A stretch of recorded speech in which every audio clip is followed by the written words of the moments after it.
Welcome back to Capital Area Football. Ben Stark for AT&T Broadband on the sidelines now with Sexton head coach Bob Myers. Coach, weather tonight is a little bit cooler than it's been thus far this season, a little bit windy as well. How's that going to affect the game? Well, that's one thing we don't have control over, so it it doesn't matter what the weather is. But I don't know. We haven't played in anything but hot, humid weather so far this year, so hopefully it'll increase our energy level. Coach, last year a great season for you. Went 9-0 in the regular season, won the league title. All those players, though, that were on the starting lineup, both sides of the ball, graduated. Just about everybody is gone. Well, they're still playing, but just not for Sexton now. And of course it's a big loss when you lose the players of the quality that we had this year. But we've got some good players taking their place. We're a little on the young side, and we're getting better, and we expect good things out of this group. You've had a lot of success here at the Sexton program. 5 times in the 90s you won or shared the league title. What's your secret? So we've had a lot of great battles with these teams. Coach, as many people know, you are a Hall of Famer, a living legend on the East Side, and yet this year, a really tough start, losing your first 3 games, and at that point at 0-3, a lot of people were starting to do what people do when somebody goes 0-3 to start the season when they're a veteran coach, but you have run off 4 wins in a row. Well, it's great. I think what happened, forgetting that we lost 3 games, the kids didn't seem to act like we lost 3 games. So to me, that was the important part. There was nobody griping and groaning or mumbling that we should be doing this or doing that or anything that would drive us down further. And we came out, told people in our team what we do to beat Jackson. They believed it. We went out and did it. And of course, that's nice to say this is how it's going to happen, that it happens that way. Everybody's on the bandwagon, and we've really carried it on from there. Great night for high school football tonight. The weather is on your side. It's homecoming here at Sexton. And, of course, your players now with a couple of wins could get to the postseason. Any chance they'll look past Sexton this evening? Well, if you look past Sexton, then we don't play in the playoffs. I mean, Sexton obviously is a team that has had a lot of injuries. We've had a lot of injuries. Neither team is at full speed tonight. There's no question about that. But we have to win. And of course, I don't care if our record was 0-7 right now. We'd have to win. So Bob Myers feels the same way as I do, and anything can happen, and we're pretty close. Hey, Coach, good luck tonight. Thank you very much. East Lansing head coach Jeff Smith. Let's get over to Earl Robinson. He's got Sexton head coach Bob Myers. Earl? Wisconsin with a 2-point lead over Michigan State, and a chance to talk with Kristen Rasmussen, a fan favorite for many years here, a local girl who made good, and the first player in Lansing area history to go to the pros, first woman to go to the pros. Congratulations, Kristen. Thank you very much, but I couldn't have done it without the great support here at Michigan State. I'm really glad to be back. So many of us are glad you came here to Michigan State. Let's just spend a minute to sort of recap what has already happened and how your pro career came into being. Go back to last April, I believe it was, the WNBA draft, and this was about a month after the season. I know you were on pins and needles on draft day, but we knew you'd get picked. Yeah, it was a little scary day for myself, but luckily I got to spend it with a lot of my friends and family here in Michigan, and it was great. As soon as Max and Reese went, we thought, okay, we've got to be coming up here soon, so it was a great feeling, and I'm glad to be there. You were originally picked by Utah, and you went out there very excited, gave it your best. For some reason, they made a bad personnel move and let you go, but what was bad for Utah is good for the Miami Soul. Most definitely. It was a great situation, even though it wasn't at the time. But I'm very happy in Miami. The coaches are great, teammates are great, and it's a great place to be. You have also played overseas. I don't know how this works. You play in as many leagues, I guess, as anybody wants you. You've been playing in Switzerland. Yes, I was over in Switzerland. Opportunity came to me, so took it. It was a good experience for myself and the teammates over there. I don't know too much Italian, but I can order a pizza in a restaurant, and that's always good. And you're an expert now on the 7 different kinds of chocolate. Oh, most definitely. I understand. Just quickly as we go, your main observation, your main experience playing pro ball.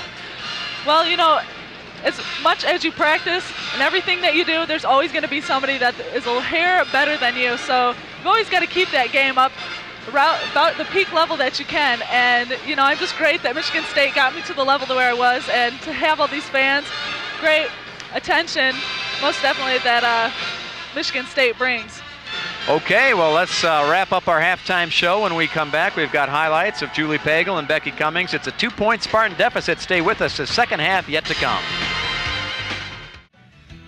Welcome back to the Breslin Center. We're at halftime, Michigan State versus Detroit, and a chance to grab a quick moment with head coach Joanne P. McCauley. Coach, let's take a moment. Forget about this game right now, and let's talk about where you've been and where you're going. Last time we saw you, a disappointing loss, or I guess a heartbreaking loss. It was not disappointing to most of us against Boston College, and then you went on the road down to Florida. Oh, it was a great trip to Florida. We learned a lot. Unfortunately, we opened with a very tough Virginia Tech team that played incredible defensively, and we didn't handle their defensive pressure as well as we would have liked. That cost us greatly against them offensively. Interestingly enough, our defense was very solid. They never got in rhythm against us. It was probably one of the ugliest games I've seen in a long time. But unfortunately, we did not convert in a lot of areas. So that was a big lesson, and I was very proud of the team, the way they bounced back against Chicago State. Chicago State definitely is a lesser opponent as compared to Virginia Tech, but the game was well fought out.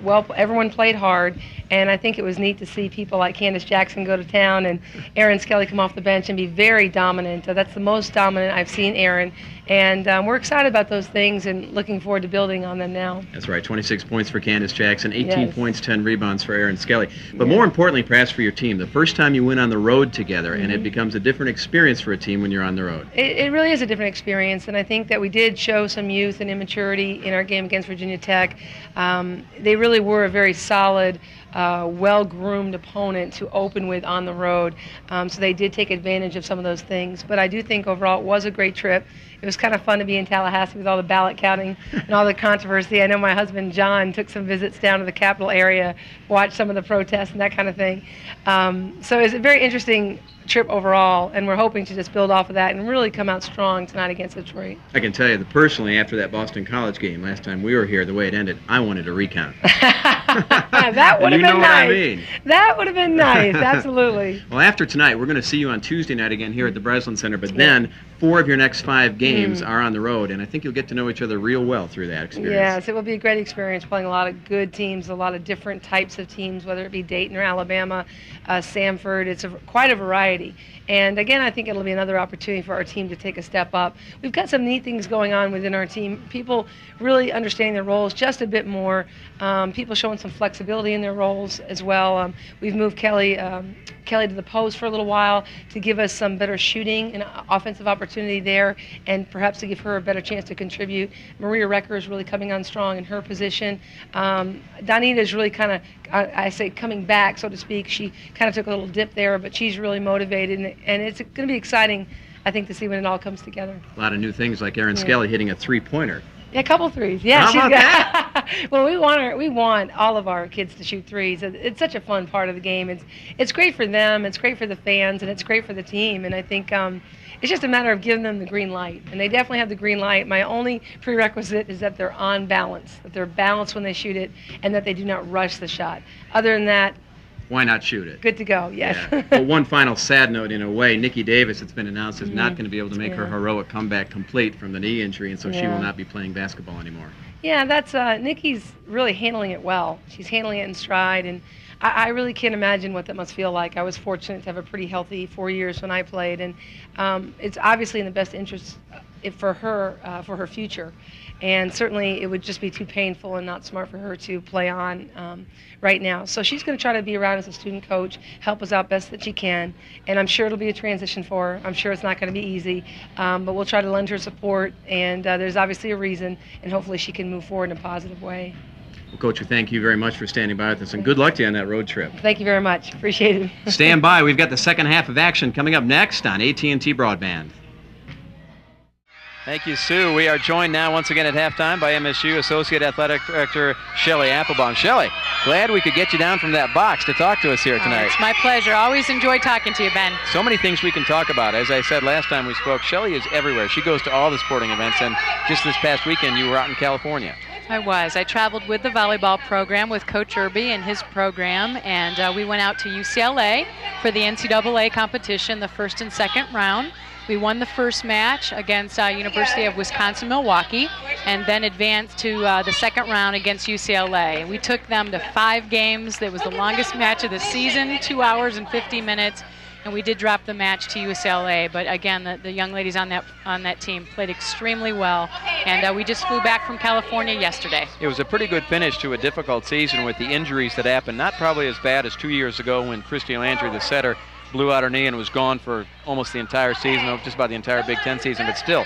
Sarah Gustin missing action, Jessica Sanborn out for most of the season after she got injured, and she was leading the team in hitting when she was injured. Very much. I mean, they have really 2 years in a row dealt with a lot of injuries and things that can make or break a season, but for them to bounce back and to play so well in the tournament and to get into the tournament, just to back up for a second, it's a 7th straight year for the volleyball program to go to the NCAA, and that's just so special to Chuck, his assistants, and the program, and for Michigan State volleyball. He's helped to put us on the map, and definitely we're contending, and the Big Ten has 4 teams, Ben, that will be hosting the Sweet 16, and Chuck's very optimistic that 2 of those programs could make it to the Final Four, so it speaks volumes about the strength of volleyball as well in the Big Ten Conference. Big number 7, that's 7 years in a row in the NCAA, and 7 points shy of the Sweet 16. Exactly, exactly. It was really an exciting match. I was courtside. We had it on radio and on the internet, and it was a great way just for our fans to be able to follow it. UCLA, a nice program, but again, the Spartans just came up a bit short. But again, it was a very successful year, and I know Chuck's looking at building for the future and trying to really make a run for the NCAA title, hopefully in the next few years. Now, this MSU women's team is going to be nationally exposed. That's how you talk about it. That's right. They're going to be on national TV, ESPN2. It's the Big Ten Southeastern Conference Challenge. That's right. We worked on that with the Big Ten Conference, and it was a natural with Joanne coming to Michigan State. She had spent some time at Auburn, as we've heard on the broadcast, and had a lot of success there. She's obviously competed against Alabama. We had a nice win against them a year ago here in the Felposh tournament. And so we thought that would be a great way for the team to go south, have some television visibility nationwide, and continue to help our recruitment efforts and program success. That's going to be Sunday afternoon at 2:30 on the Deuce. And so for all you football fans out there, here's an easy way to remember it. Halftime of the first game.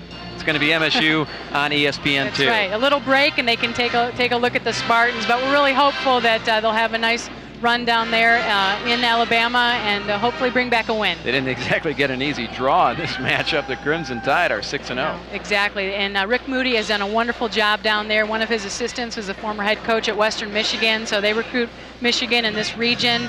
And again, it will be a wonderful matchup. Hopefully we'll have Becky back and the team's continuing to play well, and tonight's certainly off to a great start. Yeah, I was going to talk about all the work that's being done here at the Breslin Center. It's a huge project, a multi-million-dollar project, I believe. People just see all the construction outside and they grumble about it a little bit. You've lost a few parking spaces for the time being. But when this thing is done, it's going to be great.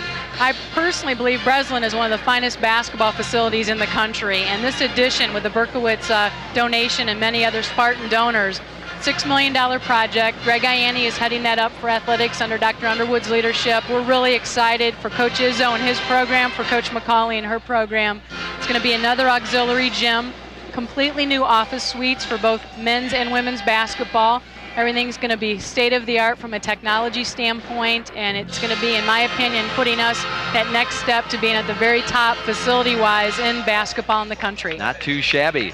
It's been exciting, and I think the fans will be able to see that. So hang with us, look for the finish line, and hopefully we can get through all the parking challenges. And by the way, am I mistaken, or is there a ball game here tomorrow night? There absolutely will be. I believe Florida might be coming to town, and certainly we hope people are here. Played on this floor. You betcha. Played on this floor. And so I guess really we can just say it should be another automatic win, and hopefully another winning streak to extend. We'll hope for the best. Thank you, Shelley, for stopping by with us again here at halftime. It's my pleasure, Ben. Shelley Applebaum, Associate Athletic Director. Spartans with the big halftime lead. We have the second half coming up after this.